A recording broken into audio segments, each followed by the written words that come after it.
हाय, मैं हूं दानियाल। स्वागत है आपका हमारे YouTube चैनल जिसका नाम है क्वांटम डीएनए विद एनटीएसएसपी में। क्लास 11th केमिस्ट्री में अभी तक हम लोग ने बात करी थी VSEPR थ्योरी की, और VSEPR के बाद सबसे इंपॉर्टेंट थ्योरी है हमारे साथ valence bond theory. Valence bond theory के थ्रू हम लोग करते हैं हाइब्रिडाइजेशन, बॉन्डिंग, और वैलेंस बॉन्ड थ्योरी हमें बताती है कि कैसे कोई दो ऑर्बिटल्स आपस में जुड़कर नया बॉन्ड बनाते हैं या नए मॉलिक्यूल की फॉर्मेशन किस तरह से होती है। तो क्लास 11th के लिए तो ये बहुत इंपॉर्टेंट है, और उसी के साथ साथ ये क्लास 12th के लिए भी इंपॉर्टेंट है, क्योंकि बिना VBT के हम लोग क्लास 12th के कोऑर्डिनेशन कंपाउंड, जो कोऑर्डिनेशन केमिस्ट्री है, वो हम लोग सॉल्व नहीं कर सकते। तो बहुत इंपॉर्टेंट थ्योरी है, ध्यान से देखिएगा, एक एक चीज इस थ्योरी के अंदर हम लोग डिस्कस करेंगे। शुरू करें। अगर आप ध्यान से देखो, यहां पर जो हमारा पहला क्वेश्चन है VBT में हमसे पूछा गया, ये भी फरजान सर पूरा न्यूमेरिकल लगा कर गए, जिसमें हम लोग से पूछा गया है सिंपल सा कि valence bond theory VBT was proposed by. सबसे पहला क्वेश्चन तो यही बनता है कि VBT को किसने प्रपोज किया, VBT किसने दी। तो अब यहाँ पर कुछ नेम्स दे रखे हैं, जैसे पहला नेम वर्नर का दे रखा है। देखो वर्नर को बहुत ध्यान से ध्यान रखना, वर्नर को ये फादर हैं किसके, father of coordination chemistry. Coordination chemistry की स्टार्टिंग वर्नर ने ही करी थी। वर्नर थ्योरी बहुत फेमस है क्लास 12th के लिए, तो ये कोऑर्डिनेशन केमिस्ट्री के फादर हैं। ये तो यहाँ पर इन्होंने VBT नहीं प्रपोज करी। दूसरे आए सिडविक, सिडविक एंड पोविल। आपने इन दोनों लोगों का नाम पढ़ा था किसमें, VSEPR से रिलेटेड है ये, तो इनका भी VBT में कोई रोल ऐसा खास नहीं है। अगला आया आपका हिटलर एंड लंडन। हिटलर और लंडन ने, इन दोनों लोगों ने 1927 में प्रपोज करी थी VBT। तो VBT के लिए जो सही आंसर है वो हमारा कौन हो गया, हिटलर एंड लंडन हो गया। हिटलर और लंडन ने VBT को प्रपोज किया था। फिर आए हमारे पाउली। पाउली भाई का यहाँ पर कोई, पाउली का क्लास 11th में ही आपने पढ़ा था, Pauli's law of exclusion. Exclusion law Pauli ने दिया है, लेकिन पाउली का VBT में कोई ऐसा खास रोल नहीं है। तो अभी अगर हम लोग ध्यान से देखें कि वैलेंस बॉन्ड थ्योरी किसने प्रपोज की, तो सही आंसर रहेगा आपका हिटलर एंड लंडन। इसके बाद में एक चीज और ध्यान रखिएगा, VBT में हिटलर लंडन के बाद में एक बंदा आया था जिसका नाम था लाइनस पाउलिंग। 1931 में लाइनस पाउलिंग ने भी VBT पर थोड़ा सा वर्क किया, और इन्होंने VBT को और चेंज करके VBT में हाइब्रिडाइजेशन को इंट्रोड्यूस किया था। तो लाइनस पाउलिंग इंपॉर्टेंट है, लेकिन लाइनस पाउलिंग इंपॉर्टेंट है हिटलर लंडन के बाद में हाइब्रिडाइजेशन कॉन्सेप्ट को इंट्रोड्यूस करने के लिए 1931 में। बाकी यहाँ पर जो चारों ऑप्शन है, चारों ऑप्शन आप ध्यान रख सकते हो। वर्नर कोऑर्डिनेशन केमिस्ट्री से रिलेटेड है, सिडविक VSEPR से है, हिटलर लंडन VBT प्रपोज की है इन्होंने, पाउली ने एक्सक्लूजन लॉ दिया है, और लाइनस पाउलिंग जो है वो हाइब्रिडाइजेशन उन्होंने इंट्रोड्यूस करा है VBT में। तो कभी अगर ऐसा हो जाए कि हिटलर और लंडन ऑप्शन में ना हो, तो लाइनस पाउलिंग हो सकते हैं, आप इनको ध्यान रखोगे। चलिए आगे, नेक्स्ट क्वेश्चन अगर आप देखिएगा, या नेक्स्ट क्वेश्चन से पहले आप एक बार VBT को थोड़ा सा समझ लो, क्या होती है VBT, कैसे निकालते हैं VBT, क्या क्या चीजें हम लोग को VBT में देखनी है। फिर हम लोग अपने क्वेश्चंस को करेंगे, तो बहुत आराम से क्वेश्चंस हमारे समझ में आएंगे। देखिए इधर VBT में कुछ बातें हम लोग को बताई गई। पहला पॉइंट VBT में हम लोग को बताया गया कि जब भी दो ऑर्बिटल्स जो कि हाफ फिल्ड होते हैं, जब दो हाफ फिल्ड ऑर्बिटल्स आपस में ओवरलैप करते हैं, क्या करते हैं, आपस में ओवरलैपिंग करते हैं, तो इनके ओवरलैपिंग करने से हमारे न्यू बॉन्ड्स फॉर्म होते हैं। क्लियर। पहला चीज क्या बताई गई कि जब हमारे जो ऑर्बिटल्स होते हैं वो आपस में ओवरलैपिंग करते हैं, उनके ओवरलैपिंग करने की वजह से क्या बनते हैं, हमारे नए ऑर्बिटल, नए बॉन्ड्स हमारे फॉर्म होते हैं। पहला तो ये बताया। दूसरा इन्होंने पॉइंट बोला कि जब भी ओवरलैपिंग होती है, जब भी ओवरलैपिंग होती है, तो उसमें कोई भी एटम हो, किसी भी एटम का ऐसा नहीं होता कि एटम अपनी आइडेंटिटी को लूज कर दे। एटम की आइडेंटिटी कभी भी लूज नहीं होती। मतलब अगर एटम है, उसके इंडिविजुअल वैसे तो एटम इंडिविजुअली एग्जिस्ट नहीं करता, लेकिन मॉलिक्यूल बनने के बाद भी उसकी इंडिविजुअल आइडेंटिटी रहती है। ये नहीं कि एटम ही खत्म हो जाए, एटम की आइडेंटिटी रहेगी। अगला इन्होंने पॉइंट इसमें बोला था कि जब भी ओवरलैपिंग होती है तो जो वैलेंस शेल इलेक्ट्रॉन्स होते हैं वो पार्टिसिपेट करते हैं। कौन पार्टिसिपेट करता है इसमें? वैलेंट शेल के इलेक्ट्रॉन पार्टिसिपेट करते हैं, वैलेंस शेल के इलेक्ट्रॉन उसमें पार्ट लेते हैं, और वैलेंस शेल के इलेक्ट्रॉन जब पार्टिसिपेट करते हैं तो उनकी आइडेंटिटी जो होती है वो खत्म हो जाती है। जो वैलेंस शेल के इलेक्ट्रॉन्स हैं उनकी आइडेंटिटी फिर उसमें नहीं बचती, उनकी आइडेंटिटी खत्म हो जाती है। अगला पॉइंट ध्यान रखिएगा, जो इनर शेल होते हैं, एक तो वैलेंस शेल हो गया, जो आउटर शेल, इनर शेल जो हो गया उनके ऊपर कोई इफेक्ट नहीं पड़ता। इनर शेल के ऊपर कोई भी इफेक्ट नहीं रहता, वो अनअफेक्टेड रहते हैं और इनर शेल इलेक्ट्रॉन्स के ऊपर कोई भी असर नहीं पड़ेगा खास। अगला इसमें ध्यान रखिएगा, जो हमारा बॉन्ड की स्ट्रेंथ होती है कि कोई बॉन्ड है वो कितना स्ट्रांग होगा या कितना वीक होगा, ये डिपेंड करेगी नेचर ऑफ ओवरलैपिंग पर, कि उनके बीच में कितनी ओवरलैपिंग हो रही है। अगर उनके बीच में कम ओवरलैपिंग हुई तो वहां पर क्या होगा, स्ट्रेंथ कम होगी। अगर ज्यादा ओवरलैपिंग है तो वो वहां पर ज्यादा हो। तो कितना एक्सटेंट ऑफ ओवरलैपिंग, कितना एक्सटेंट है ओवरलैपिंग का, उसके ऊपर डिपेंड करेगी क्या चीज, हमारा स्ट्रेंथ। इसके बाद में अगला एक पॉइंट आप याद रखिएगा कि जब भी ओवरलैपिंग होगी तो ओवरलैपिंग की वजह से दो टाइप के बॉन्ड बनेंगे। एक बनेगा हमारा सिग्मा बॉन्ड और एक बनेगा हमारा pi bond. Clear? Sigma bond जब भी बनेगा ये हेड ऑन ओवरलैपिंग की वजह से बनेगा। हेड ऑन ओवरलैपिंग मतलब ऐसे करके, जैसे एक ये ऑर्बिटल जब ये ऐसे हेड ऑन ओवरलैपिंग करेंगे तो क्या बनेगा, सिग्मा बॉन्ड बनेगा। याद करिए, अगर आप क्लास में थे तो स्पाइडरमैन वाली हम लोग ने बात करी थी। स्पाइडरमैन ने जब अपनी गर्लफ्रेंड को किस करा था तो उल्टा लटक कर ऊपर से किया था, तो वो कौन सी थी, वो थी सिग्मा। और नॉर्मली अगर हम लोग देखें पाई बॉन्ड में, अगर नॉर्मली हम लोग देखें पाई बॉन्ड जो होता है इसके अंदर क्या होगी, इसमें साइड बाई साइड ओवरलैपिंग होगी, मतलब ये वाली ओवरलैपिंग। अगर ऐसे ओवरलैपिंग हो रही है दो ऑर्बिटल्स की तो वो क्या कहलाएगी, पाई बॉन्ड, और ऐसे ओवरलैपिंग हो रही है तो वो क्या कहलाएगी, सिग्मा बॉन्ड। अब सिग्मा बॉन्ड जो होता है ये स्पाइडरमैन का क्या है भाई, स्पाइडरमैन में ज्यादा पावर है। जब ज्यादा पावर है तो ध्यान रखना है कि सिग्मा बॉन्ड हमेशा स्ट्रांग होगा, पाई बॉन्ड हमेशा आपका कैसा रहेगा, सिग्मा के कंपैरिजन में वीक रहेगा। क्या इतनी बात आपको समझ में आ गई? पाई बॉन्ड सिग्मा के कंपैरिजन में वीक रहेगा। अगर इतनी बातें आप अपने दिमाग में बसा लेते हो तो शायद वीबीटी से आने वाले कोई भी क्वेश्चन ऐसे नहीं होंगे जो आप ना कर पाओ। दूसरी एक सबसे इंपॉर्टेंट बात, अगर सिंगल बॉन्ड है तो वो सिग्मा रहेगा, अगर डबल बॉन्ड है तो एक सिग्मा रहेगा और एक पाई रहेगा, और कहीं पर अगर ट्रिपल तलाक हो मतलब ट्रिपल बॉन्ड हो तो एक सिग्मा और दो क्या हो जाएंगे, पाई हो जाएंगे। ये बात भी आप ध्यान रखिएगा, क्लास 11th में यहां से भी आपसे क्वेश्चन बन सकते हैं। क्या इतने में आपको कोई अगर दिक्कत हो तो आप बोलिए, वरना हम लोग चलें अगली स्लाइड पर।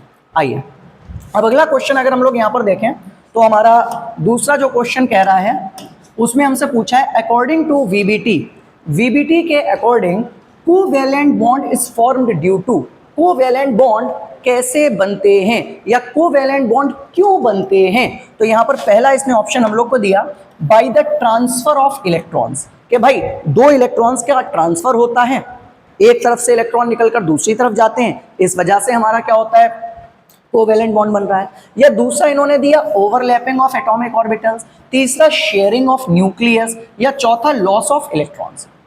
सिंपल सा देखो, जितना आपने प्रीवियस पढ़ रखा है सारी चीजों को लगाओ यहाँ पर। Transfer of electron, Babu electron का ट्रांसफर कब होता है, जब आयनिक बॉन्ड बनता है। लिटरली तो आयनिक बॉन्ड नहीं होता कोई, ठीक है, सिर्फ एक फोर्स ऑफ अट्रैक्शन होता है, लेकिन वहां पर हम लोग सिंपल बचपन में क्या ही बोलते थे, यही बोलते थे कि इलेक्ट्रॉन के ट्रांसफर से क्या बनता है, आयनिक बॉन्ड बनता है। तो ट्रांसफर ऑफ इलेक्ट्रॉन तो आयनिक बॉन्ड बनाता है, ये तो ऑप्शन हमारा नहीं हो सकता। दूसरा ओवरलैपिंग ऑफ एटॉमिक ऑर्बिटल, यही तो अभी वीबीटी में बात कर रहे हैं कि जब दो एटॉमिक ऑर्बिटल, जैसे सपोज करिए ये एस ऑर्बिटल है, ये हमारा दूसरा एस ऑर्बिटल है, दो एस ऑर्बिटल, ये भी हाफ फिल्ड, ये भी हाफ फिल्ड, दो हाफ फिल्ड एटॉमिक ऑर्बिटल जब आपस में मिलेंगे तो ये इस तरीके से मिलने के बाद में एक इलेक्ट्रॉन यहाँ, एक इलेक्ट्रॉन यहाँ, तो ये क्या हो गई, ये इनके बीच में ओवरलैपिंग हो गई। तो इस ओवरलैपिंग से ये कौन सा बॉन्ड बना, सिग्मा बॉन्ड। क्यों सिग्मा बॉन्ड बना, क्योंकि ये हेड ऑन ओवरलैपिंग हो रही है। और हेड एंड ओवरलैपिंग से जो भी बॉन्ड फॉर्म होगा उसको हम लोग क्या कहेंगे, सिग्मा बॉन्ड कहेंगे। तो यहां पर ओवरलैपिंग हो रही है एटॉमिक ऑर्बिटल्स की, तो क्या बन रहा है हमारा, बॉन्डिंग हो रही है। तो आपसे कह रहा है कोवेलेंट बॉन्ड कब बनता है, ओवरलैपिंग एटॉमिक ऑर्बिटल्स की वजह से। शेयरिंग से आपका कोवेलेंट बॉन्ड बनता है, लेकिन वो शेयरिंग ऑफ इलेक्ट्रॉन से होता है, ना कि न्यूक्लियस से। दूसरा loss of electron, loss of electron तो आपका क्या होता है भाई, ऑक्सीडेशन होता है। यहां पर इससे कोई लेना देना हमारा नहीं है। और अगर आप पाई बॉन्ड को अपने अगर ध्यान से देखो, पाई बॉन्ड के अंदर क्या होता था कि अगर आपने एक कोई पाई ऑर्बिटल ले लिया, सपोज करिए ये आपने कोई भी पाई सॉरी कह रहे हैं, कोई आपने पी ऑर्बिटल ले लिया, और सपोज करो ये भी आपने एक कोई दूसरा पी ऑर्बिटल ले लिया, और दो पी ऑर्बिटल जब आपस में जुड़ गए तो ये कैसी ओवरलैपिंग हुई, ये भी हमारी हेड ऑन ओवरलैपिंग हो रही है। तो यहां पर हमारा कौन सा बनेगा, यहां पर भी हमारा सिग्मा बॉन्ड बनेगा। लेकिन अगर आप, ये हमारा पी एक्स था, ये हमारा क्या था पी एक्स, अगर आप दूसरे एक्सेस पर अपना देखोगे पी वाई, सपोज करो इस एक्सेस पर हमने क्या ले लिया, पी वाई ले लिया, यहां पर इस एक्सेस पर हमने पी वाई ले लिया, ये तो हमारे क्या थे, ये तो हमारे पी एक्स थे, ये हमारे हो गए पी वाई। तो एक पी एक्स के जुड़ने से हम लोग साफ देख रहे थे क्या बन रहा था, सिग्मा बॉन्ड। लेकिन जब ये पी वाई जुड़ेंगे, ध्यान से देखो भाई, जब ये पी वाई आपस में आकर जुड़ेगा तो इनके बीच में कैसी ओवरलैपिंग दिख रही है आपको, हेड ऑन दिख रही है, साइड बाय साइड दिख रही है, साइड बाय साइड दिख रही है ना। तो पहला बॉन्ड तो सिग्मा बनेगा, लेकिन दूसरा बॉन्ड जब बनेगा तो वो कैसा बनेगा, साइड बाय ओवरलैपिंग से बनेगा, वो कैसा हो जाएगा, वो हमारा पाई बॉन्ड हो जाएगा। और यहीं पर अगर हम लोग थोड़ा सा ध्यान दें, और यहीं पर अगर हम लोग देखें कि इसमें हम z एक्सिस भी ले लें, ये हमने लिया z एक्सिस, और z एक्सिस पर अगर हम ओवरलैपिंग करा कर देखें, ये देखिए सिग्मा एक्स एक्स में सिग्मा बन रहा था, आपको अगर याद हो वाई वाई के बीच में अभी आपने देखा कौन सा बन रहा है, पाई बन रहा है। तो सिंगल बॉन्ड जो पहला बना वो सिग्मा बना, डबल बॉन्ड जब हुआ तो एक क्या हो गया, पाई हो गया। अब अगर यहां पर हम एक और ये वाला हमारा z है, ये वाला हमारा z है, अगर दो z ऑर्बिटल को, इधर देखो, अगर ये दो z ऑर्बिटल को आपस में लाएं तो इसके और इसके बीच में कौन सी ओवरलैपिंग होगी, हेड ऑन तो नहीं हो सकती, हेड ऑन नहीं हो सकती ना। यहां पर क्या होगी, यहां पर साइड बाय साइड ओवरलैपिंग होगी। तो जब साइड बाय साइड ओवरलैपिंग होगी तो तीसरा बॉन्ड फिर क्या बनेगा, पाई बनेगा। तो हमेशा ट्रिपल बॉन्ड में दो पाई एक सिग्मा, डबल बॉन्ड में एक सिग्मा एक पाई, सिंगल बॉन्ड हमेशा सिग्मा रहेगा। लेकिन पाई बॉन्ड बनाने के लिए जरूरी है पहले सिग्मा बॉन्ड का बनना। क्यों जरूरी है, कमेंट बॉक्स में आंसर दीजिए इसका। आइए, तो ये इसका क्वेश्चन क्लियर हो गया हम लोग का कि कहीं पर भी अगर कोवैलेंट बॉन्ड बन रहा है, वो कोवैलेंट बॉन्ड किसकी वजह से बनेगा, ओवरलैपिंग ऑफ एटॉमिक ऑर्बिटल की वजह से बनेगा। अगर एटॉमिक ऑर्बिटल ओवरलैप कर रहे हैं तो वहां पर हमारा कोवैलेंट बॉन्ड बनेगा। क्लियर, चलिए अगले क्वेश्चन पे आइए, अगला देखिए। अगले क्वेश्चन में हम लोग से पूछा है the strength of a covalent bond, जो कोवैलेंट बॉन्ड है उसकी जो पावर होगी, उसकी जो स्ट्रेंथ होगी, वो किसके ऊपर डिपेंड करती है। देखो अभी पहली स्लाइड में हम ये सारी चीजें आपके साथ डिस्कस कर चुके हैं। क्या नंबर ऑफ प्रोटॉन्स के ऊपर करेगी, कद्दू नहीं करेगी। प्रोटॉन्स तो न्यूक्लियस के अंदर, प्रोटॉन्स का तो कोई लेना देना ही नहीं, हटा दो प्रोटॉन्स का। दूसरा करे एक्सटेंट ऑफ ओवरलैपिंग, कितनी मजबूती से उनके बीच में ओवरलैपिंग हुई है, तो वो डिपेंड करेगी किसके ऊपर, कोवैलेंट बॉन्ड के ऊपर। अगर तुम ध्यान से देखो, इधर देखो, ये कौन सी ओवरलैपिंग हो रही है, ये हो रही है हमारी head on overlapping. Head on overlapping हो रही है, यहां पर क्या बनेगा, सिग्मा बॉन्ड। और अगर यही हम देखें पी ऑर्बिटल को, ये साइड बाय साइड ओवरलैपिंग करते हुए, तो ये क्या हो रही है, साइड बाय साइड ओवरलैपिंग हो रही है, यहां पर क्या बनेगा, पाई बॉन्ड बनेगा।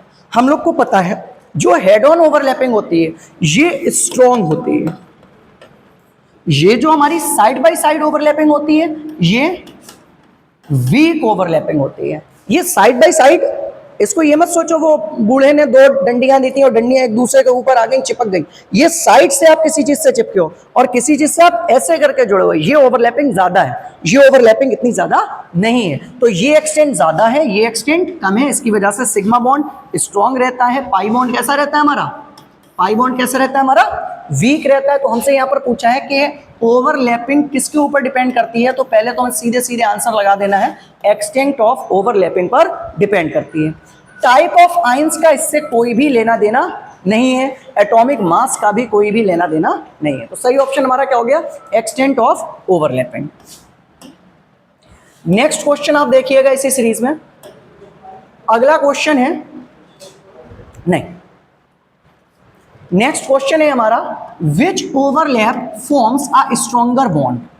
क्या कह रहा है हम लोग से कि कौन सा स्ट्रॉन्गर बॉन्ड ओवरलैप होता है। एक मिनट रुक जाइएगा, एक मिनट रुक जाइएगा, बस एक कोई बच्चे की किसी की प्रॉब्लम है। अंशिका शुक्ला एक हफ्ते से नहीं आ रही हैं और एक हफ्ते से ऊपर नहीं आ रही हैं जी। तो अभी हम लोग को यहाँ पर करना था, which overlap forms a stronger bond. किस ओवरलैप में, किस टाइप के ओवरलैपिंग में जो बॉन्ड बनता है वो हमारा मजबूत होता है। स्ट्रॉन्गर बॉन्ड किस में होता है हमारा, तो पहला हमारा हो गया साइड वेज ओवरलैप, दूसरा हो गया हमारा हेड ऑन ओवरलैप, तीसरा हो गया हमारा बोथ इक्वल, चौथा हो गया हमारा नो बॉन्ड फॉर्म। कह रहा है किसमें बॉन्ड जो ओवरलैपिंग होती है वो हमारी स्ट्रॉन्ग होती है, किसमें ओवरलैपिंग स्ट्रॉन्गर होती है। तो अभी तुम ये देखो साइड वाइज ओवरलैपिंग अभी अभी अभी पढ़ा है हम लोग ने, ये हो गई side wise overlapping. Head on overlapping, ये हो गई हेड ऑन ओवरलैपिंग। अभी हम लोग इतनी देर से बात कर रहे हैं इस चीज की कि साइड वाइज ओवरलैपिंग कैसी होती है, वीक होती है। जो हेड ऑन ओवरलैपिंग होती है ये कैसी होती है, स्ट्रॉन्ग होती है। तो हमसे पूछा है कि किसमें स्ट्रॉन्ग होगी, तो अभी साफ साफ दिख रहा है हेड ऑन में क्या है, स्ट्रॉन्ग है। तो सही आंसर हम लगा देंगे head on overlapping. Side wise overlapping weak है, दोनों इक्वल कभी नहीं हो सकते क्योंकि दोनों में एक्सटेंट डिफरेंट है, और बॉन्ड की फॉर्मेशन ना हो ये तो कोई ऑप्शन ही ऐसा नहीं बन सकता। क्या आपको ये बात समझ में आ गई?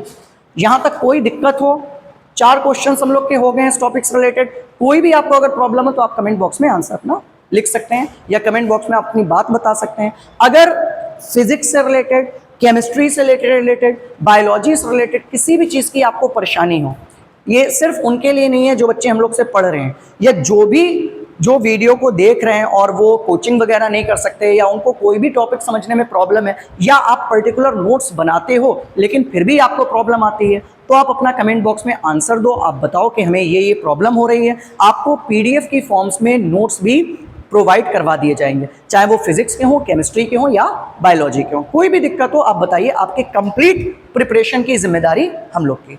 चलिए आगे। नेक्स्ट क्वेश्चन में हम लोग से कह रहा है, ये सिंबल तो पहचान लिया, कौन सा सिंबल है ये भाई, जल्दी से देखकर बताओ कौन सा सिंबल है ये, सिग्मा। कौन सा ये, सिग्मा। हम लोग सिग्मा ऐसे बनाते हैं लेकिन सिग्मा ऐसे भी, ये सबमिशन के सिंबल से भी सिग्मा को रिप्रेजेंट किया जाता है। तो ये सिग्मा बॉन्ड है, इसमें बिल्कुल कंफ्यूज ना होना। सिग्मा है, हम लोग ऐसे बनाते हैं, ठीक है, या हम लोग इसको ऐसे भी लिख सकते हैं। तो sigma bond is form by, sigma bond कैसे बनता है? सिग्मा बॉन्ड साइडवेज ओवरलैपिंग से बनता है, हेड ऑन ओवरलैपिंग से बनता है, या बिना ओवरलैपिंग के बन जाता है, या सिर्फ पीपी में जब साइडवेज ओवरलैपिंग होती है तब बनता है। बहुत आसान सा क्वेश्चन है, बहुत बार इसकी अब हम लोग बात कर चुके हैं कि जब भी ऐसे सिग्मा, जब भी ऐसे पाई, ठीक है, तो ये कौन सी ओवरलैपिंग है और ये कौन सी ओवरलैपिंग है। इसका आंसर अब आप कमेंट बॉक्स में बताइए, और हमें 100% उम्मीद है कि अगर आप कोई फर्स्ट टाइम भी वीबीटी पढ़ रहा होगा तो अब तक उसको ये सारी चीज़ें समझ में आ गई होंगी, ठीक है। अगर कोई बेचारा मासूम सा नन्ना मुन्ना मेरी इतना क्यूट सा बच्चा भी हो, वो भी ये सारी चीज़ें आप समझ सकता है। चलिए आगे, इसका आंसर बताएंगे आप खुद, कौन सा आंसर इसका सही है। नेक्स्ट क्वेश्चन देखिएगा, अगले में कह रहा है pi bond is form by.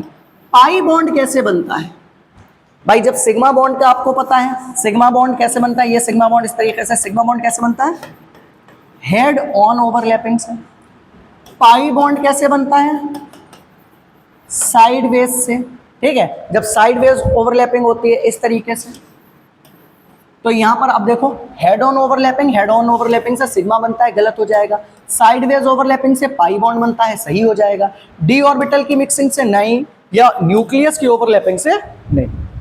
कुछ है, कितने आसान क्वेश्चंस हैं। अगर इस टाइप के क्वेश्चंस हम लोग को एग्जाम में मिलते हैं, ठीक है, या फालतू में उड़ा रखी गई है कि वीबीटी बड़ी टफ होती है, वीबीटी समझ में नहीं आती, वीएसईपीआर थ्योरी समझ में नहीं आती, सीएफटी समझ में नहीं आती, हाइब्रिडाइजेशन अच्छी नहीं लगती, बहुत आसान है चीजें, बस एक बार सुकून से बैठकर उसको पढ़ो। नेक्स्ट देखें हम लोग, अगला क्वेश्चन हमसे कह रहा है, बहुत बढ़िया क्वेश्चन है, बहुत ही मस्त क्वेश्चन है, इंपॉर्टेंट डाल रहा है इसके ऊपर, बहुत इंपॉर्टेंट क्वेश्चन है। कह रहा है which of the following contains both pi and sigma bond. यहां पर आपको 4 ऑप्शन दे रखे हैं और चारों ऑप्शन में आपसे पूछा है कि इनमें से कौन ऐसा है जिसमें सिग्मा और पाई दोनों टाइप के बॉन्ड्स पाए जाएंगे। तो एक एक करके हम लोग यहां पर बनाकर देखेंगे, और शायद अगर ये क्वेश्चन आपने देख लिया तो आपको बॉन्ड्स निकालना भी आ जाएंगे। इधर देखिए पहला हम लोग को क्या कह रहा है, हाइड्रोजन। चलिए हाइड्रोजन को उठा लेते हैं, H2। हाइड्रोजन के लिए आपको पता है हाइड्रोजन नंबर 1 इलेक्ट्रॉनिक कॉन्फ़िगरेशन क्या रहेगी, 1s1। जब 1s1 रहेगी यहाँ पर s ऑर्बिटल, ये देखो पहला s ऑर्बिटल, और ऐसे ही यहाँ पर 2 h हैं तो एक दूसरा s होगा, तो दूसरा s हमारा ये हो गया। तो एक s में हमारे पास एक इलेक्ट्रॉन, देखो 1s1, दूसरे s में हमारा 1 इलेक्ट्रॉन, ये हाफ फिल्ड s, ये हाफ फिल्ड s। जब दो हाफ फिल्ड s ऑर्बिटल मिले तो इनके बीच में क्या हो गई, इस तरीके से बॉन्डिंग हो गई। जब इनके बीच में बॉन्डिंग हो गई, एक इलेक्ट्रॉन ये, एक इलेक्ट्रॉन ये, बीच में हमने यहाँ पर इलेक्ट्रॉन फिल कर दिए। तो ये s और s ऑर्बिटल के बीच में ओवरलैपिंग हो रही है, और दो s ऑर्बिटल जब आपस में फ्यूज करते हैं तो यहाँ पर एक बॉन्ड बनता है जो कि क्या बनता है, सिग्मा। तो अभी अगर हम लोग ध्यान से देखें कि हमारे H2 में कितने बॉन्ड फॉर्म हो रहे हैं और कौन कौन से बॉन्ड फॉर्म हो रहे हैं, तो हमें यहाँ पर पता चलेगा ओनली सिग्मा, सिर्फ एक सिग्मा बॉन्ड यहाँ पर हाइड्रोजन में बन रहा है। दूसरा ऑप्शन हम लोग देखें, ऑक्सीजन को उठा लें। चलो ऑक्सीजन को देखते हैं, O2 को यहाँ पर बना लेते हैं। ऑक्सीजन में O2 ऑक्सीजन का नंबर कितना होता है, 8 के लिए क्या हो जाएगा, 1s2 2s2 2p, 2 और 2 4, 2p4। क्या इतनी बात आपको समझ में आ गई। अब अगर आप ध्यान से देखोगे यहाँ पर p में 4 इलेक्ट्रॉन है। अगर हम ध्यान से देखें, ये हमारे पास p एक इलेक्ट्रॉन, दूसरा इलेक्ट्रॉन, तीसरा इलेक्ट्रॉन, चौथा इलेक्ट्रॉन, तो अभी p के 2 ऑर्बिटल हमारे पास कैसे हैं, खाली हैं। ऐसे ही यहाँ पर O2 है ना, तो एक ऑक्सीजन और होगा, तो दूसरे ऑक्सीजन के पास भी यही कंडीशन चल रही होगी। उसके पास एक इलेक्ट्रॉन, दूसरा इलेक्ट्रॉन, तीसरा इलेक्ट्रॉन, चौथा इलेक्ट्रॉन, 2 ऑर्बिटल इधर वैकेंट है, 2 ऑर्बिटल इधर वैकेंट है। तो अगर हम लोग थोड़ा सा ध्यान से देखेंगे यहाँ पर कि हमारा एक p ऑर्बिटल ये, दूसरा p ऑर्बिटल हमारा ये, ठीक है, लेकिन ये तो हमारा खाली p का एक हुआ ना। यहाँ पर हमारे पास p के कितने चाहिए, हमें चाहिए p के 2 ऑर्बिटल। तो अभी इसको हम यहाँ पर ऊपर आपको बनाकर दिखा दे रहे हैं। इधर देखो, यहाँ पर हमारा, तो हमने यहाँ पर 2 एक्सेस ले लिए, एक ले लिया px, एक क्या ले लिया हमने py। तो अगर आप यहाँ पर px पर देखोगे, देखो एक ऑर्बिटल, ठीक है, py पर लोगे तो ये दूसरा ऑर्बिटल, 2 ऑर्बिटल वैकेंट है, हमने 2 ऑर्बिटल यहाँ पर दिखा दिए। ऐसे ही 2 हमने ऑर्बिटल किस पे ले लिए, दूसरे ऑक्सीजन के ले लिए, ये px, ये हमारा py। तो अब अगर आप ध्यान से देखोगे, जब यहाँ पर बॉन्ड फॉर्म होगा तो हमें पता है ऑक्सीजन और ऑक्सीजन के बीच में क्या बनता है, डबल बॉन्ड। क्यों डबल बॉन्ड बनेगा, क्योंकि यहाँ पर 2 वैकेंट है ना, 2 ऑर्बिटल वैकेंट है। जब 2 ऑर्बिटल वैकेंट है तो पहले ये px एक दूसरे के पास में आएंगे। जब ये दूसरे के पास में आएंगे तो ध्यान से देखो px को, px जब एक दूसरे के पास में आएंगे तो कौन सी ओवरलैपिंग होगी यहाँ पर, जब px एक दूसरे के पास आएंगे कौन सी ओवरलैपिंग होगी यहाँ पर हो रही है हेड ऑन ओवरलैपिंग। जब हेड ऑन ओवरलैपिंग होगी तो बच्चे को अब तो पता है, क्यों पता है, कि यहाँ पर क्या बनेगा, सिग्मा बॉन्ड बनेगा।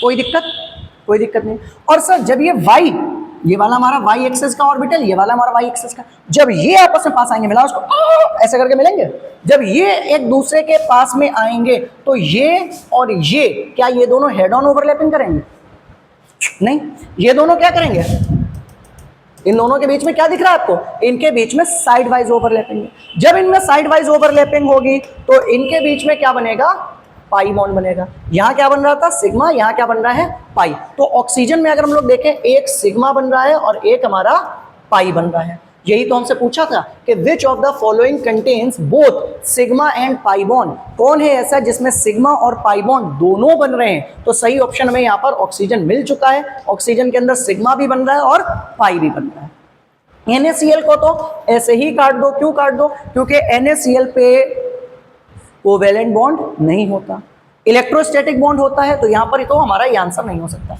क्लोरीन एक ऑप्शन और बचा जिसमें p ऑर्बिटल होता है।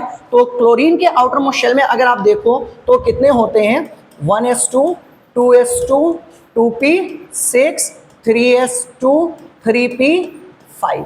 जब लास्ट शेल में क्लोरीन के 3p5 हैं, तो जब आप 3p5 को p ऑर्बिटल में फिल करोगे, 1 electron, second electron, third, fourth, fifth, तो अभी 5 इलेक्ट्रॉन भरने के बाद वैकेंट प्लेस कितना, 1। जब एक वैकेंट प्लेस है तो इसकी वजह से प्रॉब्लम क्या होगी कि सिर्फ यहाँ पर एक ही बॉन्ड बन सकता है। और जब क्लोरीन एक बॉन्ड बनाएगी तो एक बॉन्ड, पहला बॉन्ड हमेशा क्या होता है, सिग्मा बॉन्ड होता है, तो क्लोरीन हमेशा क्या बनाएगी, एक सिग्मा बॉन्ड बनाएगी। तो हमारा सही ऑप्शन यहाँ पर हमें क्या मिल गया, ऑक्सीजन। कोई दिक्कत, समझ में आ गया ये। आइए आगे अगला क्वेश्चन देखते हैं हम लोग। अगला क्वेश्चन में हम लोग से कह रहा है कि हाइब्रिडाइजेशन इन BeCl2 गैसियस स्टेट में उसको VBT के अकॉर्डिंग बताइए कि कैसी होगी, BeCl2 की हाइब्रिडाइजेशन कैसे होगी। अब देखो VBT और हाइब्रिडाइजेशन दो अलग अलग कंसेप्ट्स हैं। लाइनस पाउलिंग ने हाइब्रिडाइजेशन को VBT में इंक्लूड कर दिया, तो फिर जरूरत थी कि यहाँ पर एक हाइब्रिडाइजेशन का क्वेश्चन भी आपके सामने लगाने का। अगर दिक्कत हो हाइब्रिडाइजेशन में तो हाइब्रिडाइजेशन की एक सेपरेट वीडियो आपके लिए अलग से बन जाएगी जिसमें आप सारी चीजों को देख लोगे। फिलहाल यहाँ पर देखो हमारे पास क्या है, BeCl2 है। अब BeCl2 में हमें पता है कि Be का एटॉमिक नंबर होता है 4, इलेक्ट्रॉनिक कॉन्फ़िगरेशन करेंगे 1s2 2s2। क्या यहाँ पर कोई दिक्कत? हम लोग को ये भी पता है कि 1 में हमेशा s ऑर्बिटल होता है, 2 में s ऑर्बिटल भी होता है और p ऑर्बिटल भी होता है, लेकिन यहाँ इलेक्ट्रॉन 4 हैं तो ये p ऑर्बिटल कैसा होगा, खाली होगा, p0 होगा। हम जरूरी नहीं इसको दिखाएं, नहीं दिखाते हैं नॉर्मल केसेस में, लेकिन यहां पर हमें जरूरत पड़ेगी तो हमने यहां पर इसको दिखा दिया। अब तुम अगर ध्यान से देखोगे कि ग्राउंड स्टेट की अगर बात करोगे, ग्राउंड स्टेट में इसके ऑर्बिटल्स कैसे होंगे, ये देखिए ये तो रहा हमारा 1s, 1s में 2 इलेक्ट्रॉन, ये रहा हमारा 2s, 2s में 2 इलेक्ट्रॉन, ये रहा हमारा 2p, 2p में 3 ऑर्बिटल, इलेक्ट्रॉन 0। अब सपोज करो इसके साथ आई है 2 क्लोरीन। अभी हम लोग ने पिछले क्वेश्चन में ऑलरेडी देख चुके हैं कि एक क्लोरीन सिंगल बॉन्ड बनाता है, तो अब एक क्लोरीन आएगा, वो कहेगा भैया भैया हमें तुम अपने पास में कहीं पर ऐड कर लो। क्या यहाँ पर कोई भी जगह है जुड़ने की? कोई बोला कि बिल्कुल यहाँ पर p ऑर्बिटल है, p ऑर्बिटल में एक क्लोरीन दूसरा क्लोरीन आ जाएगा, लेकिन VBT के अकॉर्डिंग जब भी कहीं पर कोई दूसरा बॉन्ड आकर जुड़ेगा वहां पर पहले से अनपेयर्ड इलेक्ट्रॉन होना चाहिए। बिना अनपेयर्ड इलेक्ट्रॉन के कोई भी बॉन्डिंग नहीं होती, तो यहां पर क्लोरीन आकर नहीं रुकेगा, यहां पर क्लोरीन नहीं रुकेगा। क्यों रुके यहाँ पर क्लोरीन? सपोज करो आपके घर पे कोई मेहमान है, आप अपने अलग रूम में हो, आपके घर वाले अलग रूम में है, ठीक है, आप उससे कहो कि भाई हमारा लालिमली चौराहे पे एक दूसरा घर पड़ा है, वहां पर जाकर तुम रुक जाओ, तो कोई गेस्ट रुकेगा आपके यहाँ? कद्दू नहीं रुकेगा। तो ये क्लोरीन कहेगा हम तुम्हारे साथ तभी रुकेंगे जब तुम यहाँ पर एक आदमी मेरे साथ रुकना चाहिए, तब रुकेंगे साथ में। तो ये जो बेरिलियम होगा ये एक्साइटेड हो जाएगा क्लोरीन के साथ में। जैसे ये एक्साइटेड होगा तो एक्साइटेड होकर देखो ये इनर मोस्ट इलेक्ट्रॉन है, इसके ऊपर तो कोई फर्क नहीं पड़ेगा, पहली स्लाइड में ही बताया था, यहाँ पोस्टुलेट्स बताए थे।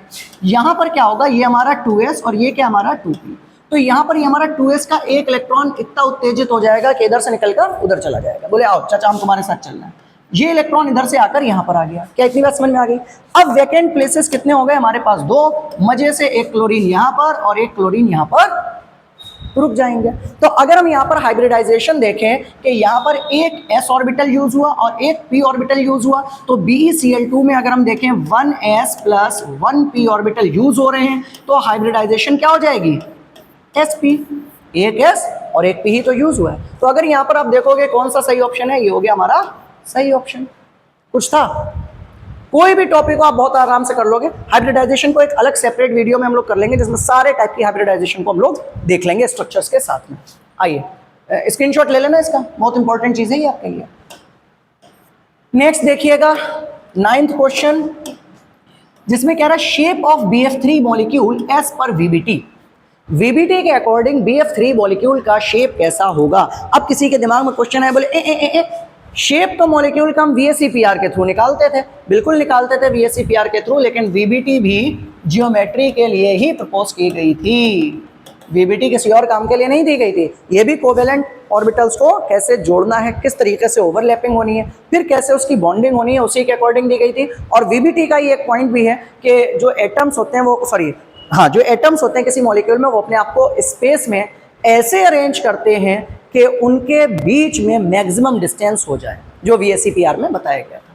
आइए तो अभी यहाँ पर हमारे पास BF3 में बोरॉन और उसके साथ में 3 फ्लोरीन। बोरॉन का एटॉमिक नंबर होता है 5, क्या हो जाएगा 1s2, क्या हो जाएगा 2s2 और क्या हो जाएगा 2p1। आउटर मोस्ट शेल में एक इलेक्ट्रॉन और s में 2 इलेक्ट्रॉन, पूरा हमारे एक मान लिया, तो यहाँ पर कितने हो गए 3 इलेक्ट्रॉन यहाँ पर वैलेंस शेल के हो गए। तो ये उठाया हम लोग ने बोरॉन, एक इलेक्ट्रॉन ये, एक इलेक्ट्रॉन ये, एक इलेक्ट्रॉन ये हम लोग ने बना लिया। फिर हमारे साथ कितने हैं 3 फ्लोरीन, एक फ्लोरीन ये, एक फ्लोरीन ये, एक फ्लोरीन ये, तीनों के बीच में क्या करी इसने बॉन्डिंग कर ली, तो एक बॉन्ड ये बना, एक बॉन्ड ये बना, एक बॉन्ड ये बना। क्या ये स्ट्रक्चर सही है? सर ये स्ट्रक्चर तो सही है, लेकिन शेप गलत बना दिया। क्यों शेप गलत बना दिया? अब अगर तुम थोड़ा सा VSEPR को ध्यान से देखोगे, अगर कोई ऐसा बंदा है जिसने अभी तक VSEPR नहीं पढ़ी तो प्लेलिस्ट में देखिए, केमिस्ट्री में VSEPR आपको मिल जाएगी, पूरी थ्योरी देखोगे तभी आपको VBT अच्छे से समझ में आएगी। अब ये एक बॉन्ड पेयर है, ये एक बॉन्ड पेयर है और ये एक बॉन्ड पेयर है, हमें पता है VSEPR ने बताया था कि सबसे ज़्यादा रिपल्जन होता है लोन पेयर के बीच, फिर होता है लोन पेयर बॉन्ड पेयर के बीच, और सबसे कम होता है बॉन्ड पेयर के बीच। कम होता है लेकिन इसका मतलब ये थोड़ा ना रिपल्जन नहीं होता, रिपल्जन तो होता है। तो ये फ्लोरीन इसको कहेगा यार उधर बढ़ो, ये फ्लोरीन उसको कहेगा यार उधर बढ़ो, ये फ्लोरीन इसको कहेगा उधर बढ़ो, ये फ्लोरीन इसको कहेगा उधर बढ़ो। अच्छा नीचे तो ऑलरेडी आपने इतनी जगह छोड़ ही रखी है, तो फिर ये फ्लोरीन यहां से ऐसे घूमकर नीचे की तरफ आ जाएगा। VSEPR में ये तो कहा था कि डिस्टेंस मैक्सिमम कर लो ताकि तुम्हारे बीच में रिपल्जन मिनिमम हो जाए। तो ये फ्लोरीन यहां से हट जाएंगे और ये फ्लोरीन अपने बीच का जो एंगल है उसको बढ़ाकर यहां पर आ जाएगा और एक यहां पर आ जाएगा। क्या इतनी बात आपको समझ में आ गई? तो इनके बीच का अगर हम लोग स्ट्रक्चर देखें, ये स्ट्रक्चर कैसा बन गया? ये स्ट्रक्चर हो गया हमारा ट्राइगोनल, लेकिन ये एक प्लेन में है तो ट्राइगोनल प्लेनर हो गया। इसी के साथ अगर बॉन्ड एंगल देखोगे, सबका बॉन्ड एंगल तीनों का कितना हो जाएगा? 120 120 120, टोटल कितना हो गया? 360। तो अभी इसका देखो लीनियर नहीं होगा, ट्राइगोनल प्लेनर हो गया, टेट्राहेड्रल नहीं होगा, ऑक्टाहेड्रल किसी हाल में नहीं होगा। समझ में आ गया आपको? कोई दिक्कत? चलो आगे। अगला क्वेश्चन अगर हम लोग देखें यहाँ पर, नेक्स्ट जो हम लोग से पूछा गया है उसमें कह रहा है, बहुत बढ़िया क्वेश्चन है, number of sigma and pi bond in ethene. Ethene में सिग्मा और पाई बॉन्ड के कितने नंबर होंगे? इधर देखिए, एक कार्बन दूसरा कार्बन, एथीन में क्या है? 4 हाइड्रोजन, एक हाइड्रोजन दूसरा हाइड्रोजन तीसरा हाइड्रोजन चौथा हाइड्रोजन, बीच में क्या हो गया? Double bond. क्यों? क्योंकि यहाँ सिंगल सिंगल 2 मिले। सर हम लोग को बचपन से पढ़ रहे हैं, अभी लगभग आधा घंटा हो गया पढ़ते पढ़ते, single bond sigma, double bond में एक सिग्मा एक पाई, ट्रिपल तलाक में एक सिग्मा और 2 पाई। जहाँ जहाँ पर आपको बॉन्ड दिख रहे हैं वहाँ पर आप ये वाला डेटा लगा दो, कुछ ना करो। ये हो गया sigma, single bond sigma, single bond sigma, single bond sigma, 2 bond है तो एक सिग्मा और एक पाई। जल्दी से गिन लो सिग्मा कितने? 1 2 3 4 5, 5 सिग्मा किसमें है? इसमें है। पाई कितना है? एक पाई इसी में है, यही सही है। समझ में आ गया? कोई दिक्कत? अब एक काम करो, एक कॉपी उठाओ और उसमें एक स्ट्रक्चर बनाओ, और ये स्ट्रक्चर ऐसे करके बनाओ, she is benzene C6H6। Structure को खोलकर बनाओ और इसमें बताओ कितने सिग्मा कितने पाई आपको मिले हैं। जल्दी से आंसर करिएगा, कमेंट बॉक्स में आंसर लिखिएगा। और अगर ये आपको वीडियो पसंद आई हो तो फिर लाइक कर दीजिएगा, अपने दोस्तों के साथ शेयर भी कर दीजिएगा, और दिल हो तो एक अच्छा सा कमेंट कर दीजिएगा। अच्छा नहीं करोगे तब भी कोई दिक्कत नहीं है। अगर कोई चीज़ आपको इसमें ख़राब लग रही हो, कोई चीज़ समझ में नहीं आ रही हो, तो वो कमेंट बॉक्स में बिल्कुल ना लिखना। ठीक है, मिलेंगे हम लोग नेक्स्ट वीडियो में। जब तक के लिए थैंक यू।